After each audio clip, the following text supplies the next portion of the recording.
Hi అండి, welcome back to artistic house wife. So ఈరోజు recipe వచ్చేసి ఉల్లి వడియాలు అండి. అంటే ఉల్లిగడ్డతో మనము వడియాలు ఎలా చేయాలి అనేది రెసిపీ.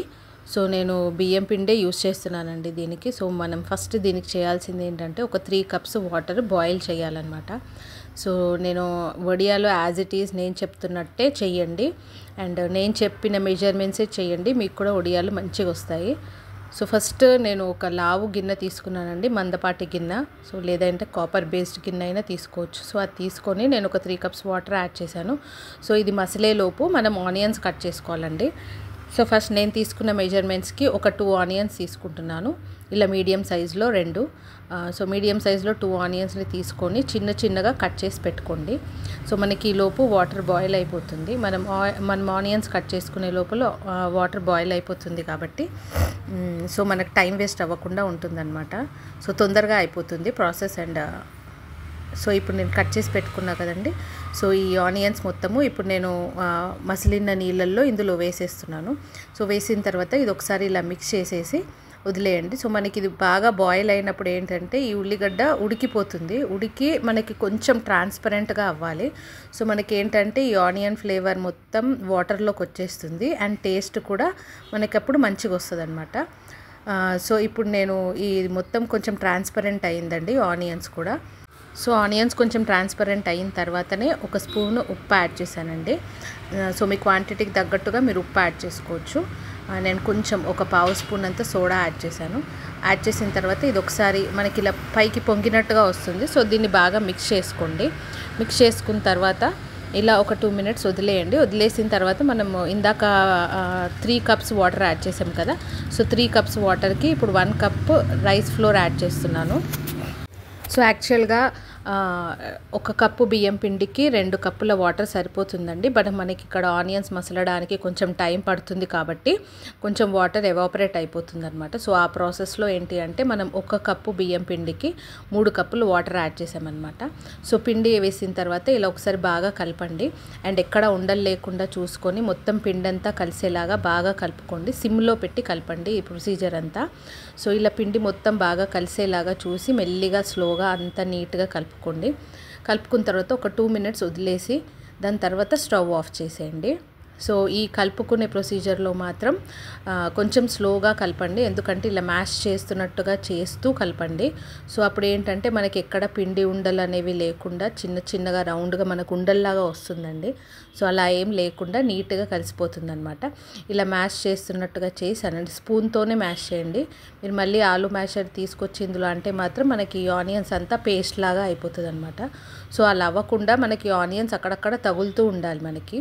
సో అలా ఉండాలి అంటే స్పూన్తోనే కలపండి. సో స్పూన్తోనే ఇలా మ్యాష్ చేస్తున్నట్టుగా చేస్తూ బాగా కలపాలన్నమాట. సో ఇప్పుడు కలిపేసిన తర్వాత ఒక 2 మినిట్స్ అలా వదిలేయండి. కొంచెం చల్లగా అవుతుంది. చల్లగైన తర్వాత ఏంటంటే ఇంకొంచెం గట్టి పడుతుంది. సో అప్పుడు మనం ఒకసారి దీన్ని మళ్ళీ బాగా మిక్స్ చేసేసుకొని అప్పుడు ఇంకా వడియాలు పెట్టుకోవడం స్టార్ట్ చేయాలండి. సో దీనికి యాక్చువల్గా మనకి క్లాత్ కానీ కవర్ కానీ ఏం అవసరం లేదండి. హాయిగా ఫ్యాన్ కిందే ఇంట్లో కూర్చొని పెట్టుకోవచ్చు అనమాట. సో నేను దీనికి కవరో క్లాతో ఏం తీసుకోవట్లేదు, జస్ట్ నేను ప్లేట్లోనే పెట్టేస్తున్నాను అనమాట. సో మనకి తీసుకోవడం కూడా ఈజీగా ఉంటుంది. సో ఈ వడియాలు మనం ప్లేట్లో పెట్టేసుకోవచ్చు. సో ఇప్పుడు నేను ప్లేట్ తీసుకుంటున్నానండి, అండ్ ఇది బాగా చల్లగా అయిపోయిన తర్వాతనే ప్రొసీజర్ స్టార్ట్ చేయండి వడియాలు పెట్టడము. సో ఇప్పుడు నేను ప్లేట్ తీసుకొని దాంట్లో కొంచెం ఆయిల్ రాస్తున్నాను. సో మనకి ఏంటంటే ఎండిపోయిన తర్వాత ఈజీగా ఉడి వచ్చేస్తాయి అన్నమాట. సో ఆయిల్ రాయకపోతే ఏంటంటే ప్లేట్కి స్టిక్ అయిపోతుంది. సో ఇది ఒక చిన్న టిప్. సో ఇలా ఆయిల్ మొత్తం స్ప్రెడ్ చేయండి ప్లేట్కి.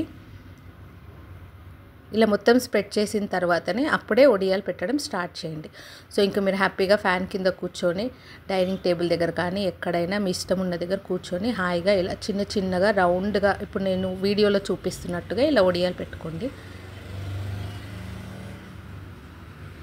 సో ఆయిల్ రాసాం కాబట్టి మనము ప్లేట్కి చూడండి స్టిక్ అవ్వట్లేదు, అందుకే మనము వడియాలు పెట్టేటప్పుడు, లేదు అంటే ఇలా స్టిక్ అయిపోతాయి మనం పెట్టేటప్పుడే.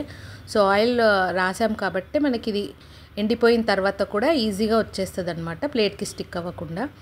సో ఇంకా మీరు తీసుకున్న పిండి అంతా ఇలా రౌండ్గా వడియాలు పెట్టేసుకోవచ్చు.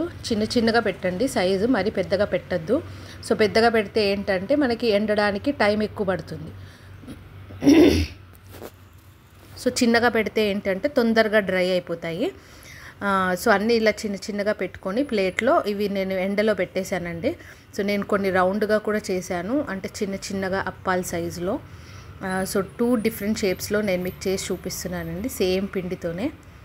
సో ఇలా ఒక రోజంతా ఎండలోనే ఎండబెట్టేయండి, మనకి 1 డేలో ఎండిపోతాయి ఇవి. సో నెక్స్ట్ డే మార్నింగ్ నేను ఇవి ఫ్రై చేసి చూపిస్తున్నాను మీకు, చూడండి. ఇప్పుడు కొన్ని తీసుకొని అయితే ఫ్రై చేసి చూపిస్తున్నాను మీకు. ఇది ఫ్రై అయ్యేటప్పుడు కూడా మనకు మంచిగా ఇలా ఆనియన్ ఫ్లేవర్ వస్తుందండి. ఇలా మనకి మామూలుగా మనం ఉల్లిగడ్డ పకోడీ చేసుకుంటే ఎలా వస్తుందో స్మెల్ అలా వస్తుందన్నమాట. సో టేస్ట్ కూడా చాలా బాగున్నాయండి, క్రంచీగా ఉన్నాయి. అండ్ మనం ఎప్పుడూ తినే బియ్యం పిండి ఆ వైట్ కలర్లో వచ్చే వడియాలు కాకుండా ఇది సంథింగ్ డిఫరెంట్గా ఉంటుంది అండ్ కరకలలాడుతూ సూపర్గా ఉంటాయి అన్నమాట. సో నేను ఇప్పుడు అప్పాల్లాగా చేసిన వడియాలు కూడా మీకు ఫ్రై చేసి చూపిస్తున్నాను. 2 సైడ్స్ ఇలా ఫ్రై చేసుకోండి. సో 2 సైడ్స్ ఫ్రై చేసుకున్న తర్వాత మంచి బ్రౌనిష్ కలర్లోకి వచ్చేస్తాయి, ఇంకా అప్పుడు మనం తీసేసుకోవచ్చు అనమాట. సో 2 డిఫరెంట్ షేప్స్ చూపించాను కదండి, మీకు ఇష్టమైన షేపు మీకు ఎలా కావాలంటే అలా చేసేసుకోవచ్చు. సో ఫైనల్గా మనం చూడండి ఎంత కరకరలాడుతూ ఉంటాయో, మనకి ఎక్కడ గట్టిగా లేదండి, ఈజీగా క్రిస్పీగా వచ్చాయన్నమాట వడియాలు. ఇది పప్పులో కానీ పప్పుచారులో కానీ చాలా బాగుంటాయి. సో తప్పకుండా ఈ రెసిపీ ట్రై చేయండి అండ్ నా వీడియోస్ని లైక్ చేయండి, షేర్ చేయండి, సబ్స్క్రైబ్ చేయండి. Bye guys, see you in the next video.